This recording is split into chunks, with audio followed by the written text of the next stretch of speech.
uma das pessoas mais conhecidas quando o assunto é defesa da natureza em Minas Gerais. Apolo Heringer Lisboa. Bom dia. Bom dia, Eduardo. Quantos anos, Apolo? 79. Nascido no Rio, mas mineiro. Claro. Biscoito como é que é? Gato que nasce em forno não é biscoito. Eu sou mineiro, nascido no Rio. Nas Minas Gerais, a opção pela medicina foi por acaso ou vocação pura? Foi vocação pura para ajudar os pobres, achando que medicina resolve o problema da pobreza e da doença. Na verdade, um equívoco, porque saúde é uma questão de qualidade de vida e renda, né? Então, basicamente é isso. Acabou entrando para a política e ficou longe da família, ficou longe do Brasil por muito tempo? É uma política diferente, né? Eu nunca ganhei um tostão com política, nunca fui deputado, nem nada, nem vereador, nem nada. Eu me dediquei a uma causa, né? Da mesma forma que eu achava que na Bíblia, né, era o caso dos profetas e o caso de Jesus. Eu sempre lutei pela humanidade. E ainda estudante, quando você se viu encrencado com as forças de segurança? Não, eu comecei a tomar posição em favor da pobreza, dos pobres, né? Não da pobreza, dos pobres, para que todos tenham direito à vida em abundância e plena. Quando eu tinha 10 anos, quando eu saí de Belo Horizonte, fui morar na terra do meu pai, que foi transferido para Salinas, no norte de Minas. E lá no norte de Minas, eu vi a pobreza do meio rural, o povo indo vender coisa na feira, indo a pé, carregando peso nas costas, pessoas velhas, crianças, dormindo na rua no dia da feira. E eu comecei a achar que aquele povo era como se fosse os hebreus lá no Egito, na escravidão. Eu fiz uma associação de que Deus queria justiça social e que ele não gostava de ver seus filhos na pobreza sofrendo. A partir daí, eu nunca deixei de ter essa vocação em prol da população. Mais tarde, teve que se afastar da família por questões de segurança própria? Claro, exatamente. Moisés ficou 40 anos exilado no deserto e eu fiquei 12 anos afastado da minha família. E quando eu voltei, meu pai já tinha morrido.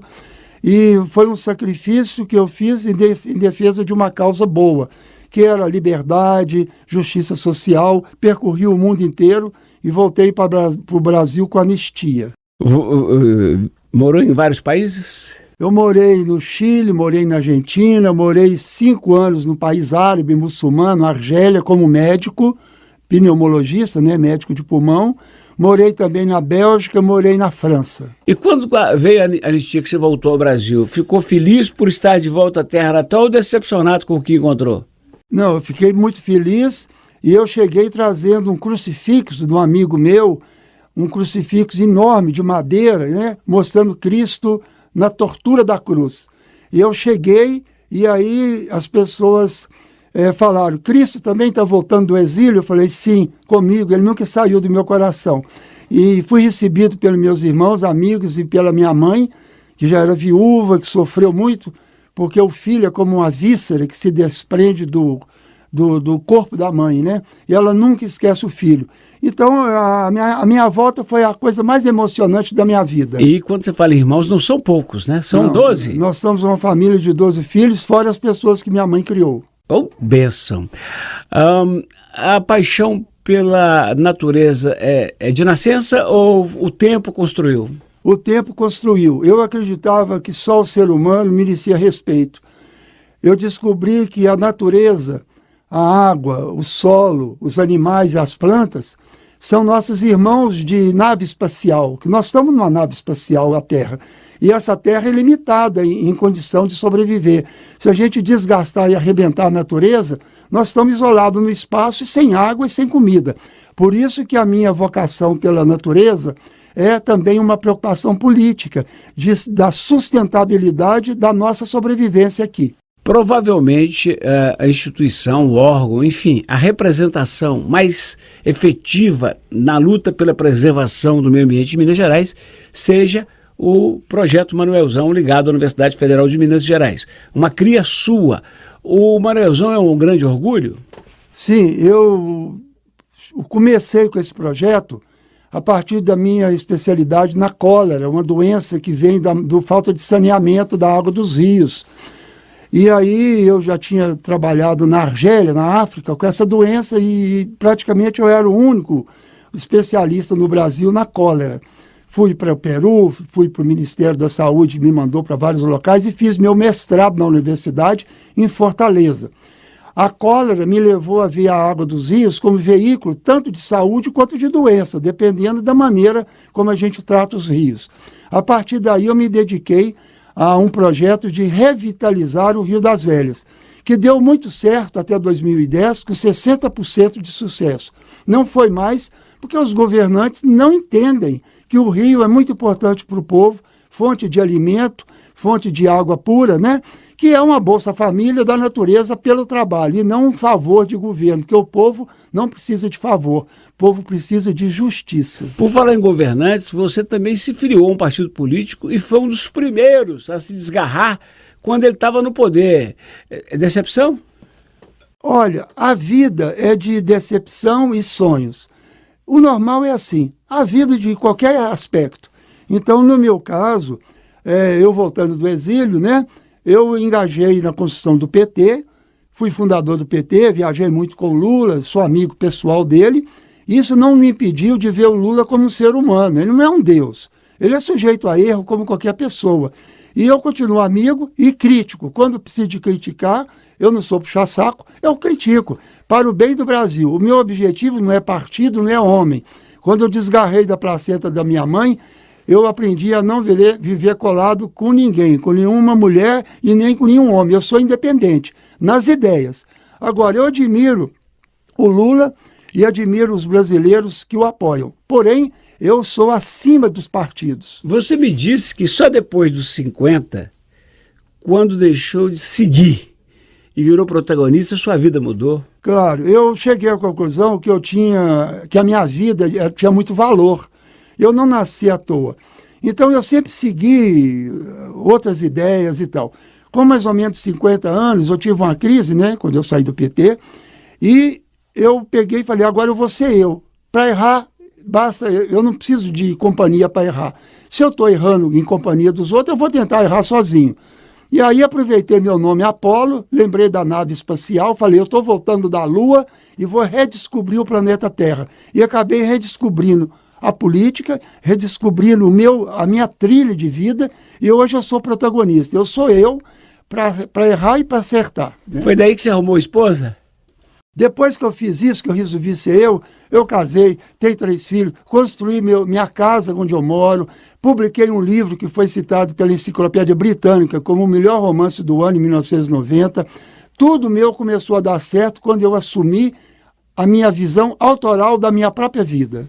Quando eu te entrevistei pela primeira vez, e lá vai tempo, o Apolo era sinônimo de Hugo Werneck, de Célio Vale, aquele biólogo, e de outros cidadãos. Você é um doido? Você se sente considerado como doido por prefeitos, governadores até hoje?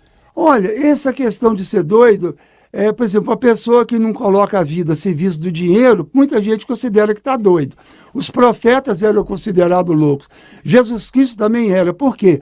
Porque as pessoas ficam pensando só na própria família, no sucesso e no dinheiro.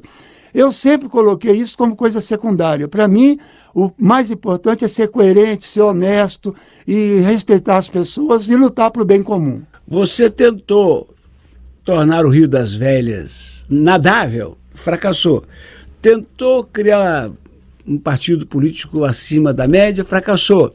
Tentou experimentar algo que parecesse com comunismo, fracassou. Você pensa igual o Darcy Ribeiro, tem dó de quem está vencendo tudo, né? Claro, os vencedores que decepcionam a gente muito mais, né?